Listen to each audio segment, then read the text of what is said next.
convicted for killing his wife and children. Jurors say Vaughn is a murdering sociopath. But is he guilty?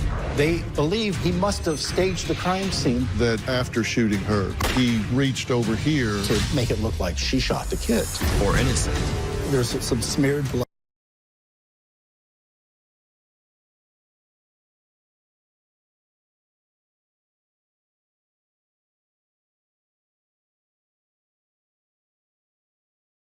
Here. They're saying that this is new evidence in terms of whose blood was on that seatbelt. All new Dr. Phil exclusive.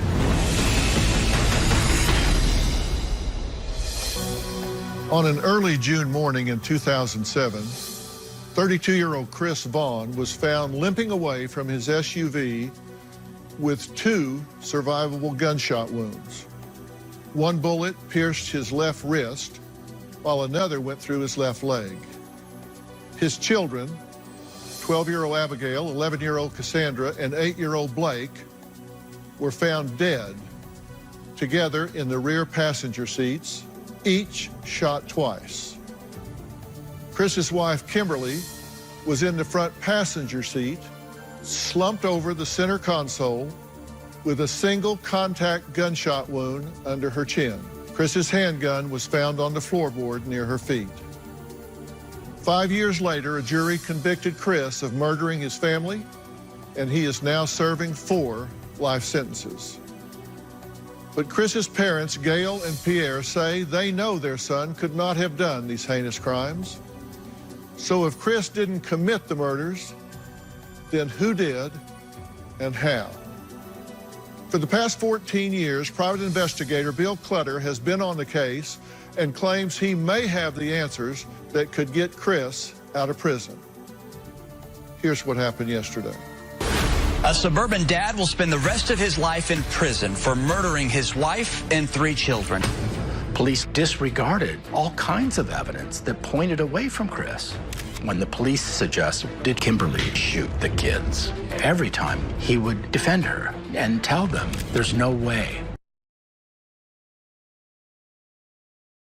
she could have shot the kids. Chris was the only person from that alive, but yet he was unable to explain what happened. The defense's theory at trial was that he had dissociative amnesia and was unable to remember. The state's version was he staged this to look like a murder-suicide. Y'all believe that he did not do this crime? We believe 100% from day one that he did not do this.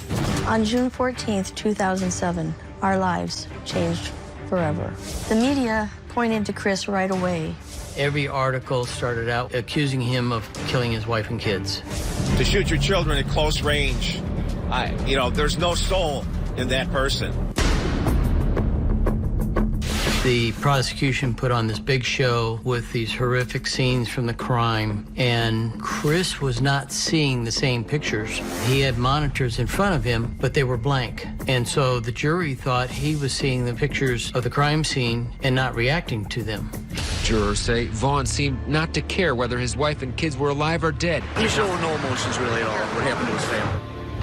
When he listened to his lawyer and didn't have any responses, they said, well, the guy's cold and heartless. Chris's attorneys told us not to speak to the media. Since we did not get to make comments, we were just as guilty as he was.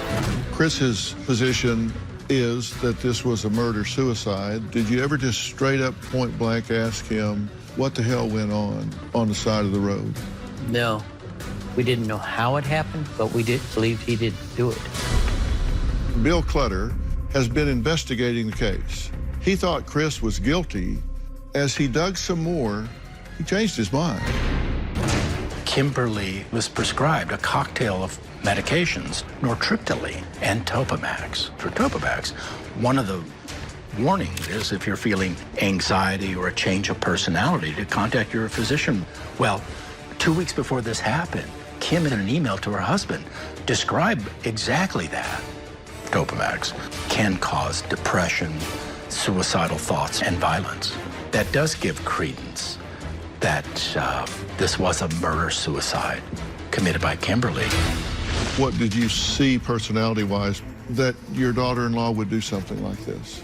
Yelling, screaming, and it was completely uncharacteristic. Now, he also wrote you a letter explaining what took place. I opened my door, saw the gun Kim was holding, and jumped into my seat to grab it. Kim fired at me. The letter put together a lot of pieces of the puzzle. It was a shock, no doubt about it.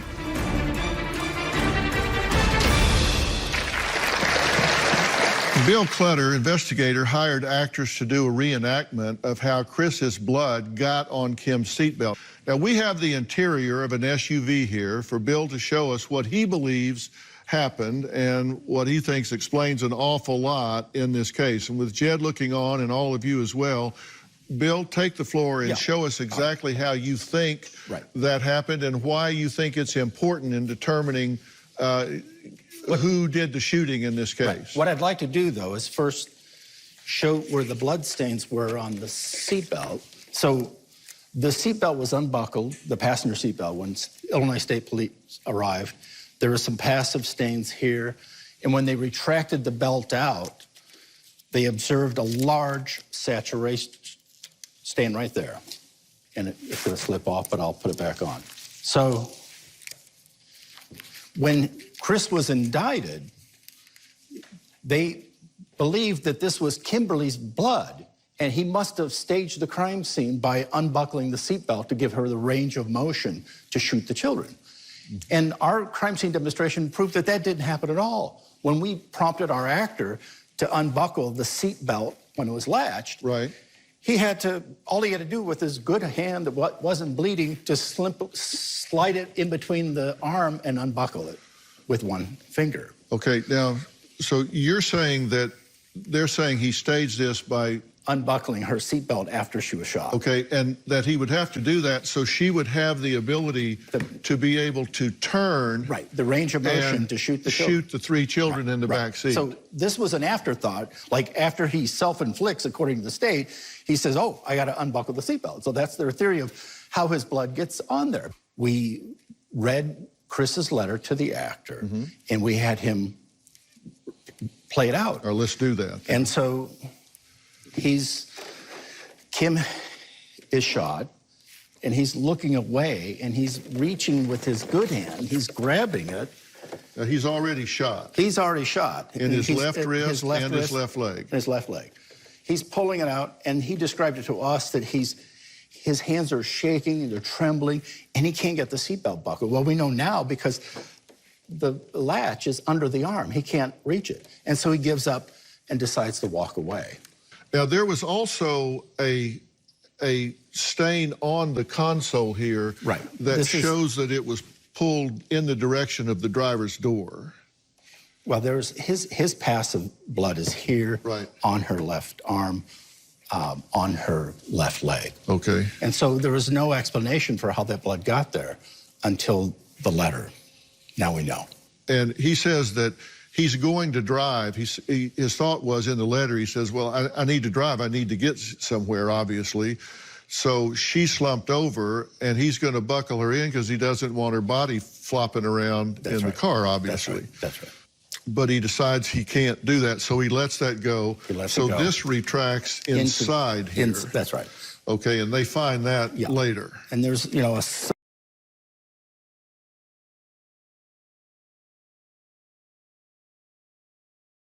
there's some smeared blood here, and there's a passive stain there. Right.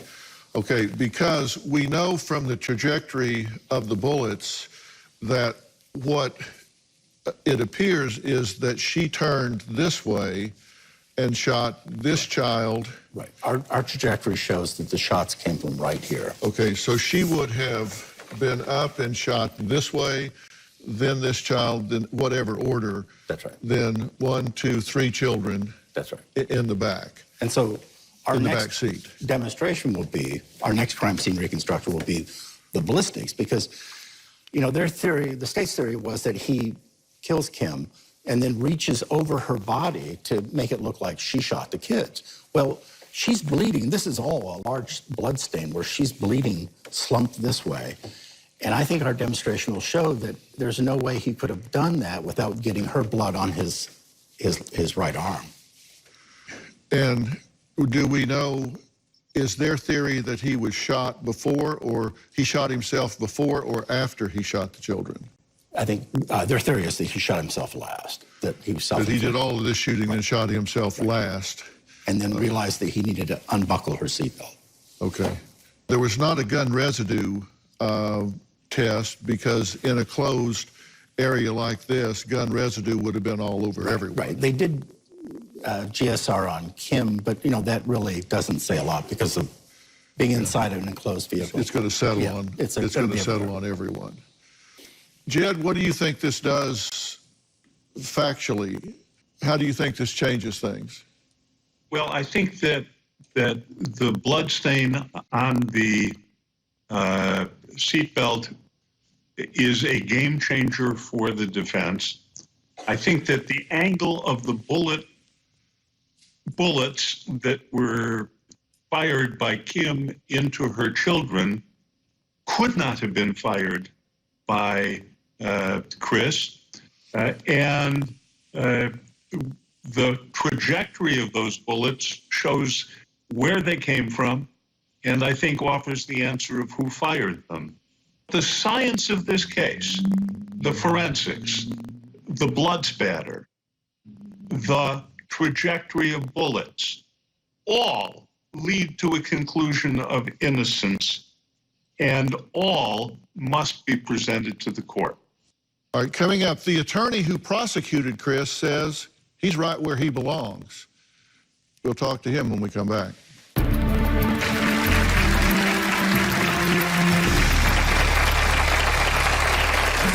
I don't think he was really an abusive father. I think he was an absent father. He traveled a lot, and Kim took the role of both parents. We had no indication from this individual that he could be so evil or do such acts, but we did find out the hard way. Tomorrow. My 9-year-old son and I have an abusive relationship. How about I bite your shoulder next right here? He swears, he hits, he throws things. An extreme case. You're being bullied in your own home. An extreme intervention. My colleagues and I were using crisis intervention procedures which we're specially trained in. Don't touch me! I'm sorry, you kicked me. You're being touched again. Talk about that experience and how that wound up. That's tomorrow. Then on Thursday... I'm so scary.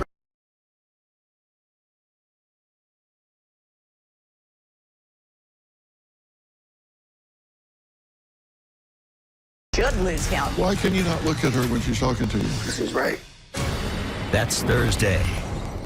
Columbus Day's a great day. Vaughn is an innocent man who was shot by his wife before she turned the gun on her kids and self. He asked, how can you say there is not reasonable doubt when you have 4 experts come in and say, I cannot rule out suicide? Jurors say they never bought that argument. Instead, they believe the prosecutor's argument that Vaughn is a murdering sociopath. His face didn't change.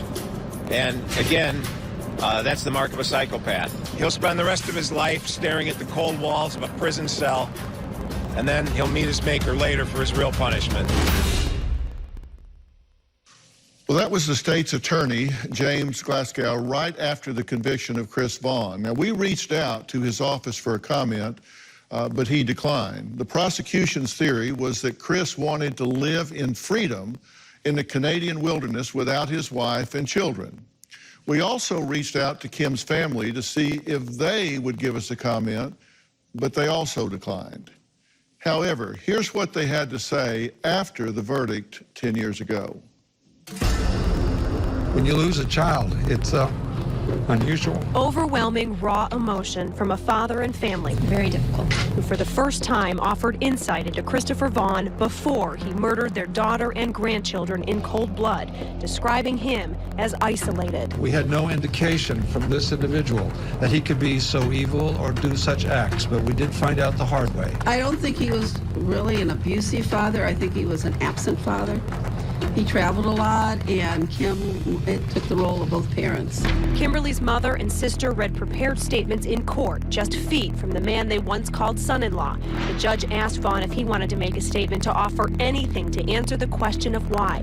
The 4-time convicted murderer simply answered, no thank you. In my heart, I was hoping he would open up and say why I did this, or what my justification was, or why I thought I could get away with it. I'm sorry would have been a good one. If he would have just said that, it would have helped a little bit on the closure aspect. And it is closure Kimberly's family now seeks, knowing those 4 beautiful faces will never be forgotten. I think this day will help our family get some closure, but I believe that it's going to take a long time to heal. Oh, Pierre, Gail, what do you think about what Kim's parents had to say? Well, Susan was correct. Chris was pretty much an absentee father. He did travel for his job a lot, which put the burden of the children in school. She has 3. And she was going to college online. So there was many things she was being stressed over, just not the normal stress, but she also added with it with their college. Mm-hmm. So you agree with part of what she's saying? I do. Mm-hmm. What do you think, Pierre? I can understand what the Phillips were saying. They were grieving. You know, they lost their daughter and they lost their grandchildren, as we did, and we lost Kimberly. I can understand their frustration and the way it was presented in court. Yes, it made him look guilty, and I understand how they come about their feelings that way. Well, former Assistant State's Attorney Chris Regis says Chris Vaughn has had 10 years to come up with a story of what happened that tragic.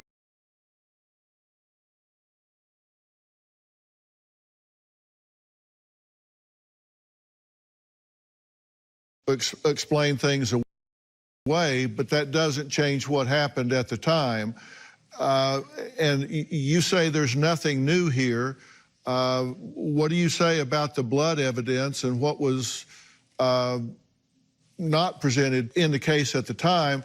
Because they're saying that this is new evidence, that this was not properly presented in terms of whose blood was on that seat belt and how this could have happened in terms of the shooting. Well, it's important to note that, like what you just said, they're talking about what could have happened. This is not new evidence.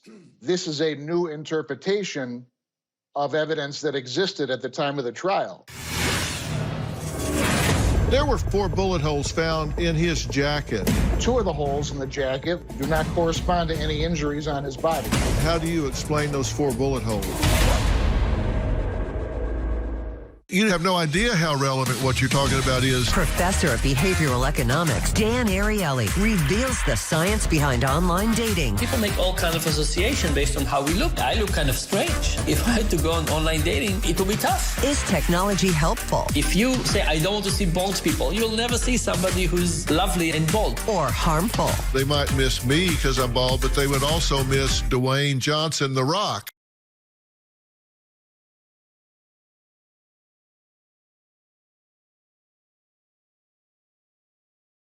Apple Podcast and Spotify. Tonight, the tune-up.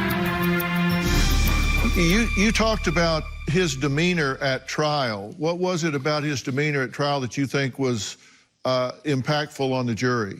Well, I did mention that, and that was part of the case, was his conduct in the courtroom.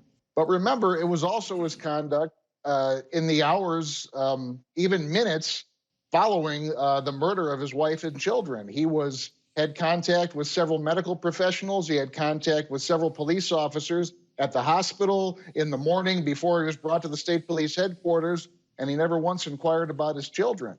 In fact, it's the opposite. All of the officers and doctors testified that his demeanor was calm.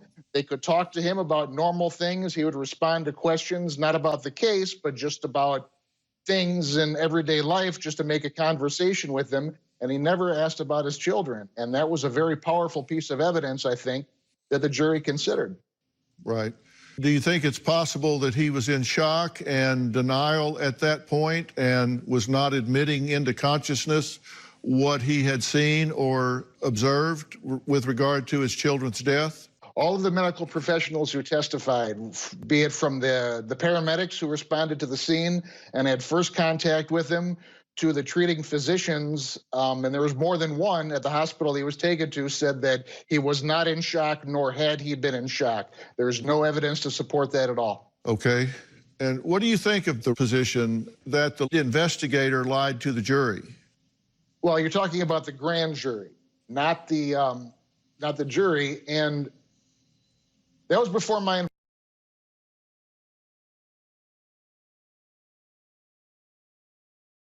involvement with the case, and this is the first that I've heard of it. But I can tell you that there were a lot of pieces of evidence in the case.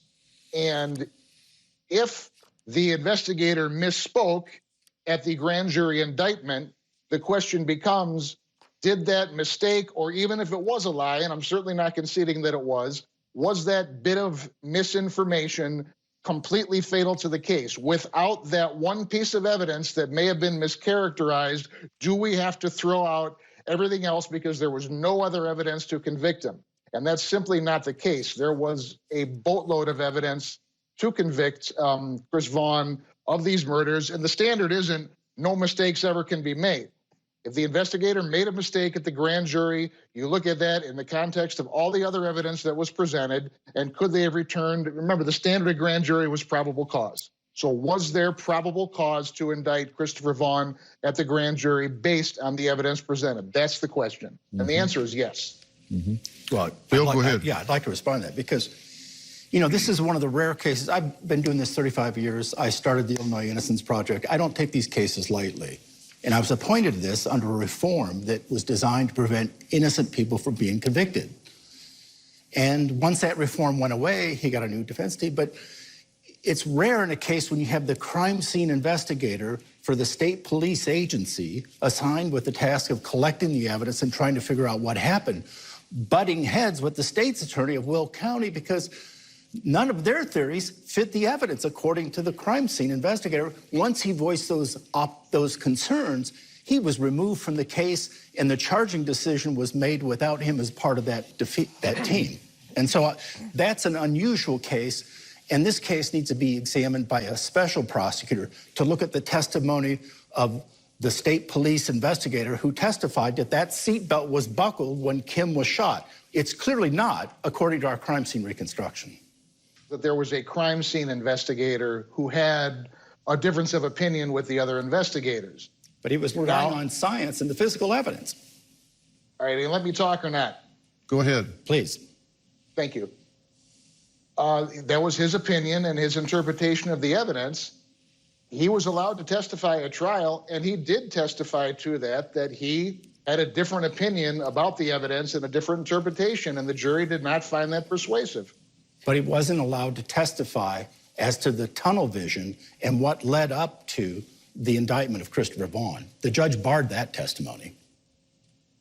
Well, it's because there was no evidence of tunnel vision. There was evidence of tunnel vision. This is a classic case of tunnel vision. I can tell you that this is not that type of case. This isn't a matter of the police come upon a crime scene and there are bodies there and they need to piece together who may have done this. Mr. Vaughn was the only one at the crime scene, and by his own admission, he was at the crime scene. Chris also says if Kim was suicidal, why did she pack a bag and 2 books for their trip to the water park?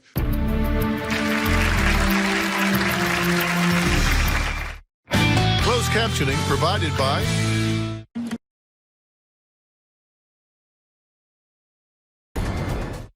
Closed captioning provided. Jason, why did you get involved in this case? When I was approached on this case, I saw several of the hallmarks of wrongful convictions. And what I mean by that, Dr. Phil, is tunnel vision set in from the very beginning. And you can see that in the way that they treated him as a suspect and the way that they treated the family is very different, even from the very outset of this awful tragedy. You also have junk science in terms of the fact that the presentation that was given to the grand jury was inaccurate, to say the least.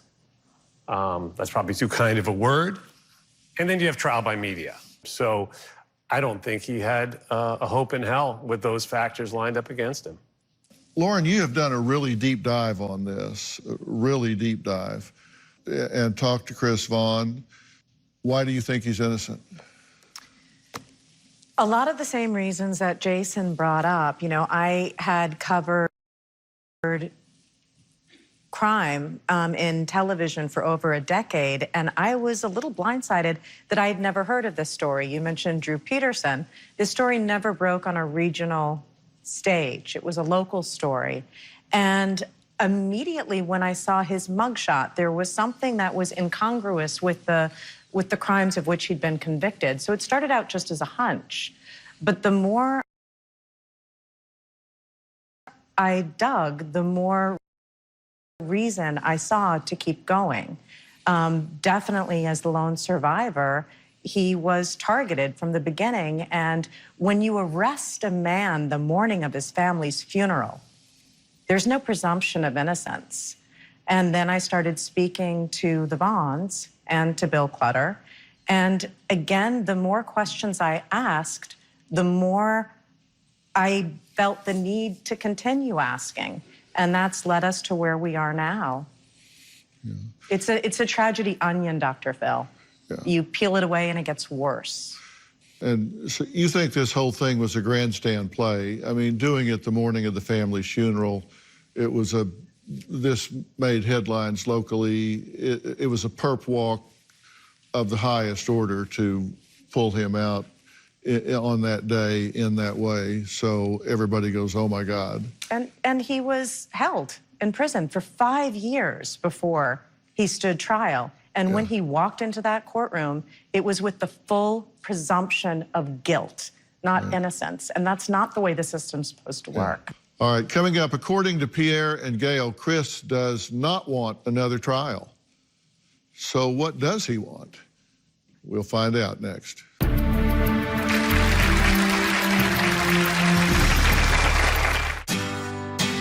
Lisa here has had many jobs.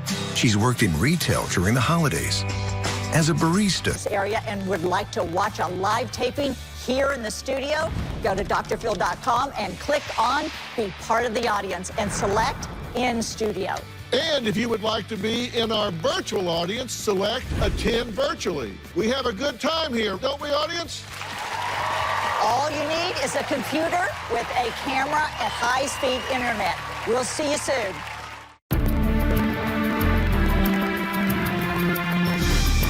If I can just say,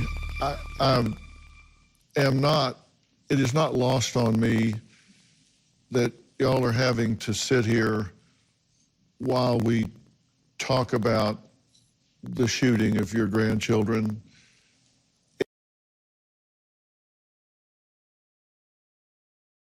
In a factual manner. I know for y'all that's not a factual thing. It's the killing of these precious babies, and I'm sorry that we get involved in this in a forensic, factual sort of way.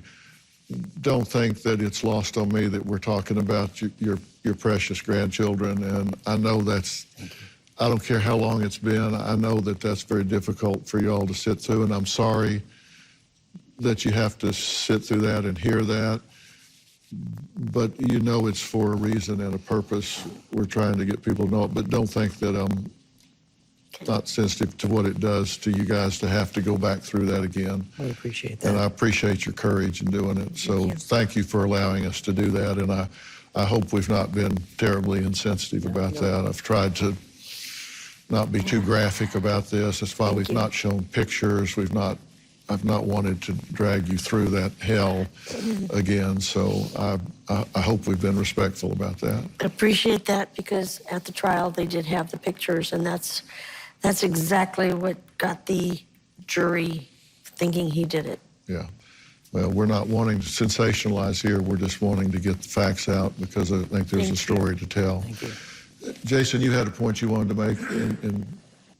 To me, and you would know this better than anyone, Dr. Phil, the fact that so much has been made throughout the years by the state about Chris's behavior when he had just experienced the most traumatic thing that I believe anyone can possibly experience, right? There can be nothing, and anyone who's a parent who's watching, and of course, you're a dad, and I'm a dad, and the very notion that we should project onto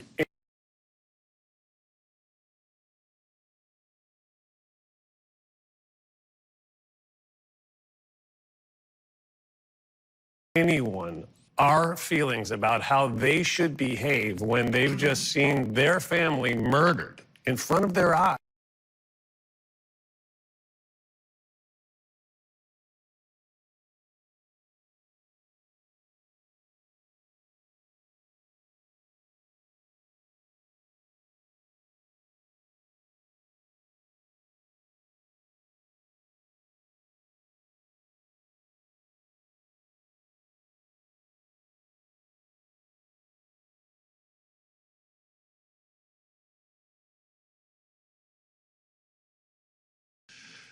Where you might never be able to use that hand again when you're going to go live off, just doesn't make common sense.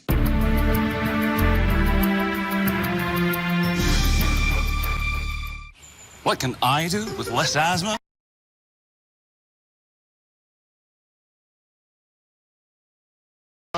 You'll get weekly updates, live strategies, and exclusive video that you won't find anywhere else. Plus, on drphil.com, you can see sneak previews of upcoming shows. Log on today.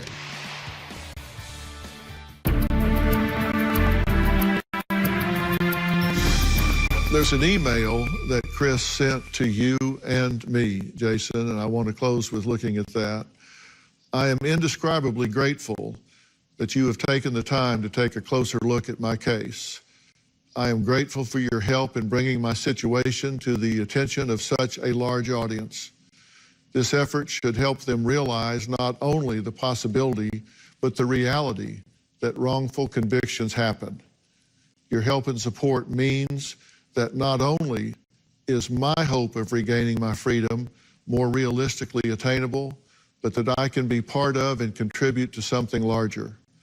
Thank you for your open-minded support, compassion, and generosity. That from Chris to you and me. So we hear you, and we'll leave this where it is for now. My goal in this is to have a sit down with your son at the very first opportunity. I want to look this man in the eye and ask him some very pointed questions. I want to thank Chris Regis, Jed Stone, Jason Flom. Laura, thank you for being here. Don't forget to tune in to Jason's podcast, Happy 5th Birthday to Wrongful Conviction. Jason and I work together a lot, and I have undying respect for the work that you do. It is selfless. You are generous and tireless in doing it. Lauren's podcast, Murder in Illinois. Lauren, you and I have crossed paths in the past. You've done work for Dr. Phil before in the field, and I am really recommending that y'all listen to this podcast. You have done an amazing job of piecing together a jigsaw puzzle where you couldn't see the picture. It's like doing a jigsaw puzzle where you turn it over and all you can see is the cardboard, but you've put it all together, and you've done a great service here. So God bless you for your work and effort on this. Thank you. And I really recommend people listen to it. For more information about today's episode, or if you'd like to share your story, log on to drphil.com. One of my favorite things to do in the mornings is to grab an iced tea and log on to my social media and read your comments. So let me know what you think about what we're talking about here today and where you come down on this. We'll see you tomorrow. Thanks for being here today. So long.